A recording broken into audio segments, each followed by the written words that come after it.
अवकाळी पावसामुळे नुकसान झालेल्या इगतपुरी तालुक्यातील शेतकऱ्यांच्या भात पिकांच्या नुकसानीचे तात्काळ पंचनामे करा. राष्ट्रवादी काँग्रेस पक्षाचे तहसीलदारांना निवेदन. इगतपुरी तालुक्यातील दिवाळीपासून रोज पाऊस पडतो आहे.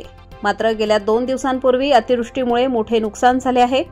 अवकाळी पावसामुळे नुकसान झालेल्या इगतपुरी तालुक्यातील शेतकऱ्यांच्या भात पिकांच्या नुकसानीचे तात्काळ पंचनामे करून पीक विमा कंपनीकडून शेतकऱ्यांना कुठलाही नियम, अटी, शर्ती न लावता सरसकट नुकसान भरपाई देण्यात यावी.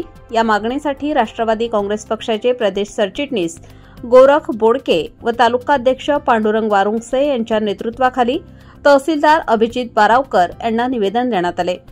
निवेदनात म्हटले आहे की गेल्या 3 ते 4 दिवसांपासून इगतपुरी तालुक्यात वादळी वाऱ्यासह अवकाळी पाऊस मोठ्या प्रमाणावर कोसळत असून या जोरदार अतिवृष्टीमुळे इगतपुरी तालुक्यातील शेतकऱ्यांच्या हातातोंडाशी आलेल्या भात पिकांचे मोठ्या प्रमाणावर नुकसान झाले.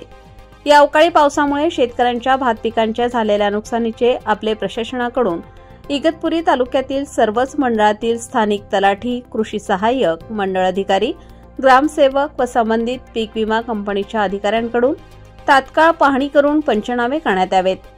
पीक विमा कंपनीचे कोणतेही नियम, अटी, शर्ती न लावता या अटी, शर्ती शिथिल करत नुकसानग्रस्त शेतकऱ्यांना तात्काळ नुकसान भरपाई देण्यात यावी.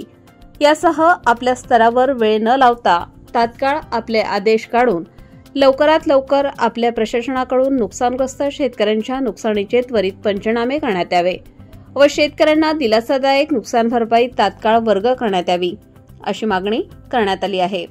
याप्रसंगी राष्ट्रवादी काँग्रेस पक्षाचे प्रदेश सरचिटणीस गोरख बोडके, तालुकाध्यक्ष पांडुरंग वारुंगसे, माजी जिल्हा परिषद सदस्य जनार्दन माळी, ज्येष्ठ नेते रमेश जाधव, पांडुरंग शिंदे, बाळासाहेब गाढवे, पांडुरंग कोकणे, दिलीप जाधव, बाळासाहेब कडू, तुकाराम वारघडे, सामाजिक कार्यकर्ते राम शिंदे, धामणगाव गटप्रमुख वसंत भोसले, गणेश पाटील, मदन कडू, ज्ञानेश्वर शिरसाट, राजेंद्र जाधव, गौतम भोसले, वामन शेलार, पांडुरंग खातळे, सागर गावंडे, जयंत भोसले, वामन घोडे, तुकाराम भोर, भास्कर खातळे, रंगनाथ खातळे यांच्यासह शेतकरी उपस्थित होते.